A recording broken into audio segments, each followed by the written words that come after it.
माझं सोलापूर न्यूजमध्ये आपल्या सगळ्यांचं स्वागत। सोलापूर महानगरपालिकेच्या मिळकत कर संकलन विभागाचे सर्व्हर गेल्या 2 दिवसांपासून बंद पडले आहेत।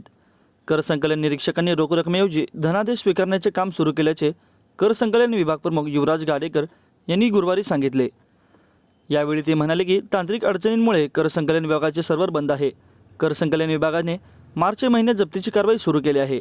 1 लाखाहून अधिकची थकबाकी असलेल्या थकबाकीदारांना नोटिसा बजावल्या आहेत। या थकबाकीदारांकडून गुरुवारी केवळ धनादेश स्वीकारण्यात आले। शुक्रवारी ते रविवारी असे 3 दिवस पालिकेचे प्रशासकीय कामकाज बंद असेल। कर संकलन केंद्रही बंद असेल। ऑनलाईन कर भरण्याची सुविधा सोमवारनंतर सुरू होईल असे यावेळी ते म्हणाले। महापालिकेने मार्च महिन्यात किमान 100 कोटी रुपयांचे कर वसुलीचे उद्दिष्ट निश्चित केले आहे। सुमारे 20 कोटी रुपयांची वसुली झाली असून सर्व्हरची अडचण आली असली तरी महिना अखेर कर वसुलीचे उद्दिष्ट पूर्ण होईल असेही ते म्हणाले।